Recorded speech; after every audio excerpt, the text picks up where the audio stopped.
Hello, my name is Teyjasvi Gowda, and I am a resident physician in OBGYN, abortion provider, and a 2023 Copello Fellow through Doctors for America.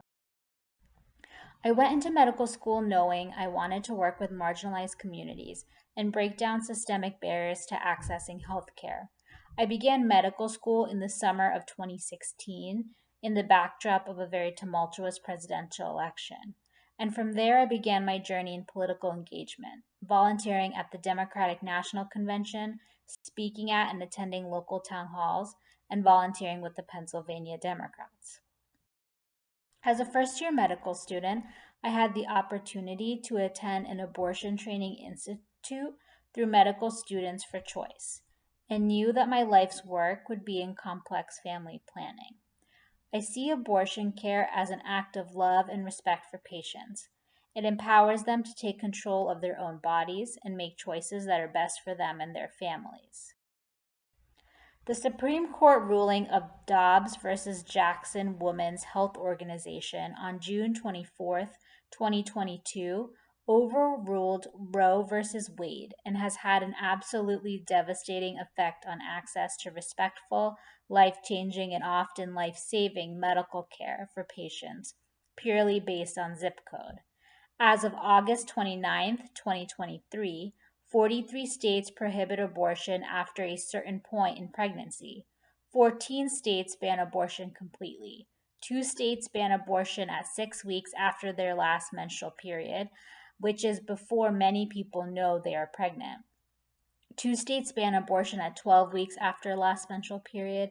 2 states ban abortion at 15 weeks after last menstrual period.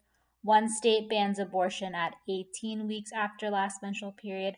And 4 states ban abortion at 22 weeks after last menstrual period on the unscientific grounds that a fetus can feel pain at that point.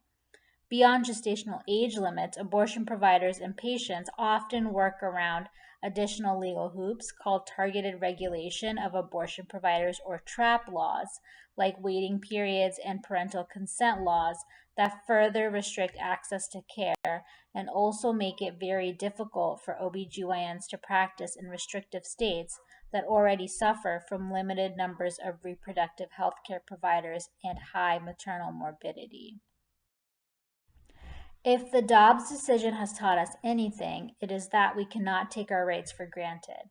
As physicians, it is our duty to engage in advocacy on behalf of our patients, as no one knows them or our work as well as we do.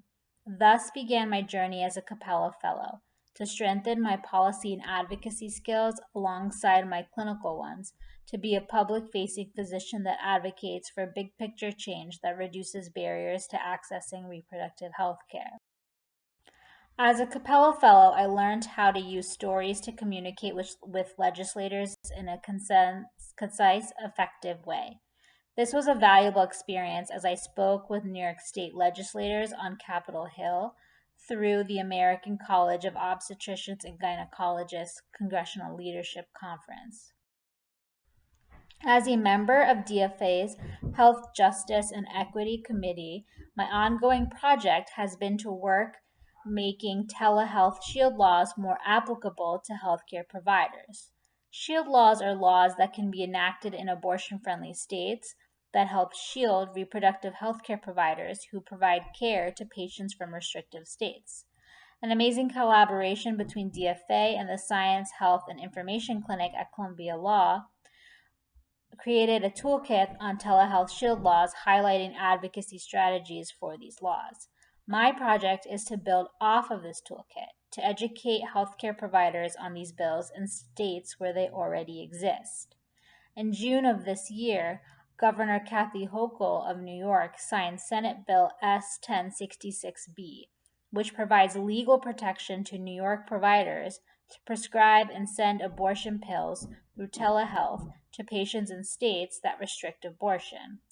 While these bills are essential for expanding access to medication abortion, it is important for healthcare providers to understand their rights, their protections, and the inevitable risks they take by providing this care.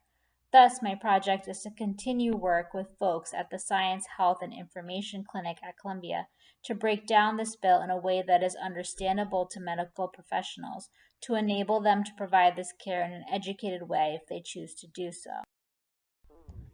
My experiences with the Copello Fellowship was foundational as I round out my residency career and think forward as a physician in the family planning community. I will use the skills I learned in networking, op-ed writing, and media advocacy to continue to push for state and national level protections to abortion care while continuing to provide compassionate, full spectrum reproductive health care. Thank you.